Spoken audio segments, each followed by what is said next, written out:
Olá, graça e paz em nome de Jesus. Hoje é o 103º dia de leitura do projeto Conheça a Sua Bíblia. Salomão, filho de Davi, fortaleceu-se no seu reino, e o Senhor, seu Deus, estava com ele e muito o engrandeceu.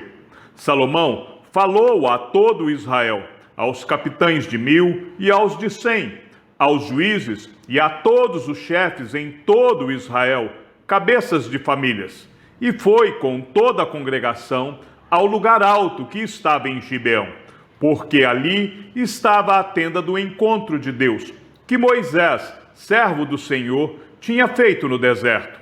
Quanto à arca de Deus, Davi a tinha trazido de Quiriate-Jearim para o lugar que lhe havia preparado, porque tinha armado uma tenda para a arca em Jerusalém. Mas o altar de bronze, que havia sido feito por Bezalel, filho de Uri, filho de Ur, estava ali, diante do tabernáculo do Senhor.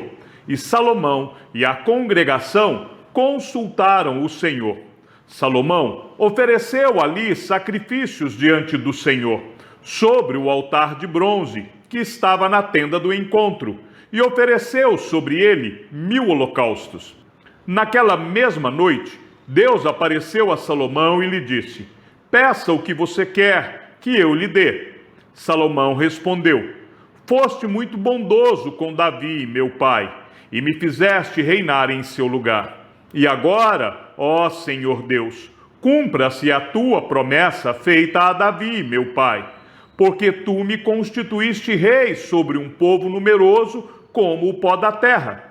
Dá-me agora sabedoria e conhecimento, para que eu saiba conduzir-me à frente deste povo, pois quem seria capaz de governar este grande povo? Deus disse a Salomão: visto que foi este o desejo do seu coração, e você não pediu riquezas, bens ou honras, nem a morte dos seus inimigos, nem tampouco pediu longevidade, mas sabedoria e conhecimento para poder governar o meu povo, sobre o qual o constituí rei, sabedoria e conhecimento lhe serão dados. E lhe darei também riquezas, bens e honras, como nenhum rei antes de você teve, nem nenhum rei depois de você terá. Salomão voltou para Jerusalém, da sua ida ao lugar alto que ficava em Gibeão, de diante da tenda do encontro, e reinou sobre Israel. Salomão ajuntou carros de guerra e cavaleiros. Tinha 1.400 carros de guerra e 12.000 cavaleiros, que colocou nas cidades onde mantinha os carros, e deixando uma parte junto ao rei, em Jerusalém. O rei fez com que em Jerusalém a prata e o ouro fossem tão comuns como as pedras, e os cedros fossem tão numerosos como os sicômoros que estão na Cefelá. Os cavalos de Salomão vinham do Egito e da Cilícia, e comerciantes do rei os importavam da Cilícia por certo preço. Importava-se do Egito um carro de guerra por 600 moedas de prata, e um cavalo por 150, nas mesmas condições. As caravanas os traziam e os exportavam para todos os reis dos heteus e para os reis da Síria. Salomão resolveu edificar o templo ao nome do Senhor, bem como um palácio para o seu reino. Salomão designou 70.000 homens para levarem as cargas, 80.000 para talharem pedras nas montanhas e 3.600 para dirigirem a obra. Salomão mandou dizer a Hirão, rei de Tiro: como você fez com Davi, meu pai, e lhe mandou cedros para edificar o palácio em que morasse, assim também faça comigo. Eis que estou para edificar um templo ao nome do Senhor, meu Deus, para consagrá-lo a ele, queimar diante dele incenso aromático e lhe apresentar o pão contínuo da proposição, e os holocaustos da manhã e da tarde, nos sábados, nas festas da lua nova e nas festividades do Senhor nosso Deus. Esta é uma obrigação perpétua para Israel. O templo que edificarei será grande, porque o nosso Deus é maior do que todos os deuses. No entanto, quem seria capaz de lhe edificar um templo, visto que os céus e até o céu dos céus não o podem conter? E quem sou eu para lhe edificar um templo, a não ser para queimar incenso diante dele? Portanto, mande-me agora um homem que saiba trabalhar em ouro, em prata, em bronze, em ferro, em obras de púrpura, de carmesim e de pano azul, que saiba fazer obras de entalhe juntamente com os peritos que estão comigo em Judá e em Jerusalém, os quais Davi, meu pai, contratou. Mande-me também madeira de cedros, ciprestes e sândalo do Líbano, porque bem sei que os seus servos sabem cortar madeira no Líbano. Eis que os meus servos estarão com os seus servos para me prepararem muita madeira, porque o templo que edificarei será grande e maravilhoso. Aos seus servos, cortadores da madeira, darei 2.000 toneladas de trigo batido, 2.000 toneladas de cevada, 400.000 litros de vinho e 400.000 litros de azeite.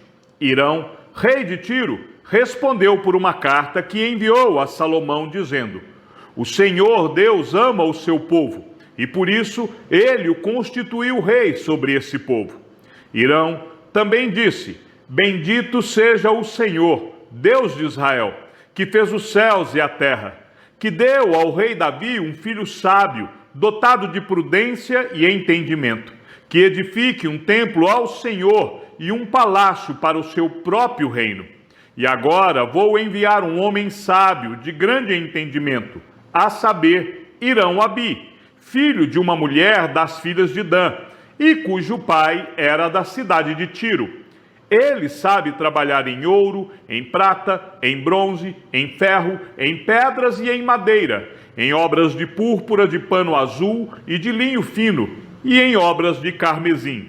É hábil para toda obra de entalhe e para elaborar qualquer plano que lhe for apresentado, juntamente com os seus peritos e os peritos de Davi, meu senhor, seu pai.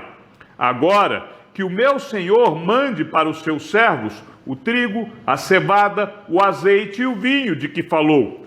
E nós cortaremos tanta madeira no Líbano quanto você precisar, e a faremos chegar em jangadas pelo mar a Jope, e dali você a levará para Jerusalém. Salomão levantou o censo de todos os homens estrangeiros que havia na terra de Israel, segundo o censo que Davi, o seu pai, havia feito. E acharam-se 153.600. Destes, Salomão designou 70.000 para levarem as cargas, 80.000 para talharem pedras nas montanhas e 3.600 para dirigirem o trabalho do povo. Salomão começou a edificar a casa do Senhor em Jerusalém, no Monte Moriá, onde o Senhor havia aparecido a Davi, seu pai, lugar que Davi tinha designado na eira de Omã, o Jebuseu. Começou a edificar no 2º dia do 2º mês, no 4º ano do seu reinado. Foram estas as medidas dos alicerces que Salomão lançou para edificar a casa de Deus: 27 metros de comprimento por 9 de largura, segundo o padrão antigo. O pórtico diante da casa tinha 9 metros no sentido da largura do lugar santo, e a altura era de 54 metros. Salomão revestiu o interior do pórtico de ouro puro. Também fez forrar de madeira de cipreste a sala grande, revestiu-a de ouro puro e gravou nela palmeiras e correntes. Também enfeitou a sala com pedras preciosas, e o ouro era de Parvaim. Revestiu de ouro a sala, as vigas, os umbrais, as paredes e as portas, e esculpiu querubins nas paredes. Fez o Santo dos Santos, cujo comprimento era de 9 metros, segundo a largura da sala grande, e a largura também era de 9 metros. Revestiu o seu interior com 20 toneladas de ouro puro. O peso dos pregos era de 600 gramas de ouro. Também revestiu de ouro os cenáculos. No Santo dos Santos, Salomão fez 2 querubins de madeira e os revestiu de ouro. As asas estendidas dos querubins mediam juntas 4,5 metros. A asa de um deles, de 2,25 metros, tocava na parede do templo, e a outra asa, igualmente de 2,25 metros, tocava na asa do outro querubim.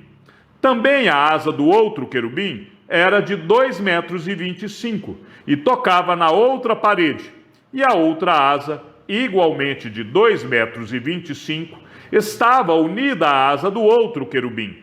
As asas destes querubins se estendiam por 9 metros. Eles estavam em pé, com o rosto voltado para o santo lugar. Salomão também fez o véu de pano azul, púrpura, carmesim e linho fino, e mandou bordar nele figuras de querubins. Salomão fez também diante da sala 2 colunas de 15,5 metros de altura, com um capitel de 2,20 metros sobre cada uma delas. Também fez correntes, como as do Santo dos Santos, e as pôs no alto das colunas. Fez também 100 romãs, as quais pôs nas correntes. Levantou as colunas diante do templo, uma à direita e a outra à esquerda. A coluna da direita deu o nome de Jaquim, e a coluna da esquerda deu o nome de Boaz. Salomão também fez um altar de bronze de 9 metros de comprimento, 9 metros de largura e 4,5 metros de altura. Fez também o mar de fundição, redondo, de 4,5 metros de uma borda até a outra borda, e de 2,20 metros de altura. E a medida da circunferência correspondia a um fio de 13,5 metros. Por baixo da sua borda, ao redor, havia figuras de touros, 10 a cada meio metro.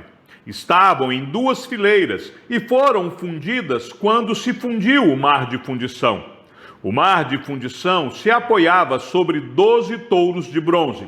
3 olhavam para o norte, 3 para o oeste, 3 para o sul e 3 para o leste.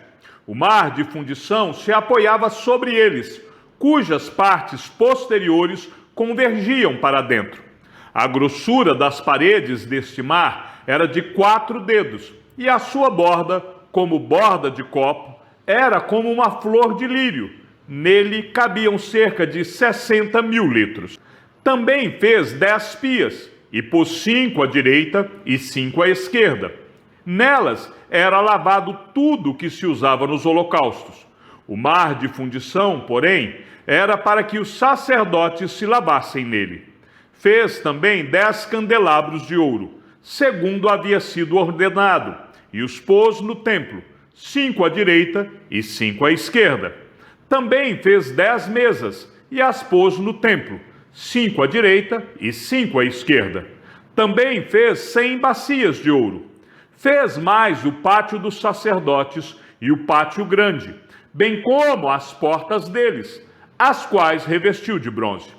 E pôs o mar de fundição ao lado direito para o lado sudeste. Depois Hirão fez as panelas, as pás e as bacias, e assim ele terminou de fazer a obra para o rei Salomão, para a casa de Deus. As 2 colunas, os 2 capitéis redondos que estavam no alto das 2 colunas, as 2 redes, para cobrirem os 2 capitéis redondos que estavam no alto das colunas, as 400 romãs para as 2 redes, isto é, 2 fileiras de romãs para cada rede, para cobrirem os 2 capitéis redondos que estavam no alto das colunas. Fez também os suportes e as pias sobre eles, o mar de fundição com os 12 touros por baixo. Também as panelas, as pás, os garfos e todos os utensílios que Hirão-Abi fez para o rei Salomão, para a casa do Senhor, eram de bronze purificado. O rei os fez fundir em terra barrenta, na planície do Jordão, entre Sucote e Zereda. Salomão fez todos estes objetos em grande abundância, não se verificando o peso do seu bronze. Salomão também mandou fazer todos os utensílios do santo lugar de Deus, o altar de ouro e as mesas, sobre as quais estavam os pães da proposição, e os candelabros, com as suas lâmpadas de ouro puro, para as acenderem diante do Santo dos Santos, conforme havia sido ordenado. As flores, as lâmpadas e as pinças eram do mais fino ouro. Também os apagadores, as bacias, as taças e os incensários eram de ouro finíssimo. Quanto à entrada da casa, as portas de dentro do Santo dos Santos e as portas do santo lugar do templo eram de ouro. Quando Salomão terminou toda a obra que fez para a casa do Senhor, trouxe as coisas que Davi, seu pai, havia dedicado. A prata, o ouro e todos os utensílios. Salomão pôs tudo isso entre os tesouros da casa de Deus. Então Salomão congregou os anciãos de Israel e todos os chefes das tribos, os chefes das famílias dos israelitas em Jerusalém, para levarem a arca da aliança do Senhor, da cidade de Davi, que é Sião, para o templo. Todos os homens de Israel se congregaram junto ao rei na ocasião da festa, que foi no 7º mês. Quando todos os anciãos de Israel chegaram, os levitas pegaram a arca do Senhor e a levaram para cima, com a tenda do encontro e com os utensílios sagrados que nela havia. Os levitas, sacerdotes, é que levaram tudo isso para o templo. O rei Salomão e toda a congregação de Israel, que se havia reunido diante dele, estavam todos diante da arca, sacrificando ovelhas e bois, que de tão numerosos não se podiam contar. Os sacerdotes puseram a arca da aliança do Senhor no seu lugar, no santuário mais interior do templo, que é o Santo dos Santos, debaixo das asas dos querubins. Pois os querubins estendiam as asas sobre o lugar da arca e, do alto, cobriam a arca e os seus cabos. Os cabos sobressaíam tanto que suas pontas eram vistas do santo lugar, diante do Santo dos Santos, porém de fora não podiam ser vistos. E ali estão até o dia de hoje. Nada havia na arca, a não ser as 2 tábuas que Moisés havia colocado ali em Horebe, quando o Senhor fez aliança com os filhos de Israel ao saírem do Egito. Quando os sacerdotes saíram do santuário, porque todos os sacerdotes que estavam presentes se santificaram, sem respeitarem os seus turnos. E quando todos os levitas que eram cantores, isto é, Asaf, Emã, Jedutum e os filhos e irmãos deles, vestidos de linho fino, estavam em pé no lado leste do altar, com símbolos, harpas e liras, e com eles até 120 sacerdotes que tocavam as trombetas, e quando em uníssono, ao mesmo tempo, tocaram as trombetas e cantaram, para se fazerem ouvir, para louvar e dar graças ao Senhor. E quando levantaram eles a voz com trombetas, símbolos e outros instrumentos musicais, para louvarem ao Senhor, porque Ele é bom, porque a sua misericórdia dura para sempre, então o templo, a saber, a casa do Senhor, se encheu de uma nuvem, de maneira que os sacerdotes não puderam permanecer ali para ministrar por causa da nuvem, porque a glória do Senhor encheu a casa de Deus. Chegamos ao fim da leitura do 103º dia. Que o Senhor seja com o teu espírito e que a graça seja com todos os que amam sinceramente a nosso Senhor Jesus Cristo. E ao Deus único e sábio seja dada toda a glória e que a sua vida seja sempre para mais em Cristo Jesus. Um forte abraço e até amanhã, se assim o Senhor nos permitir.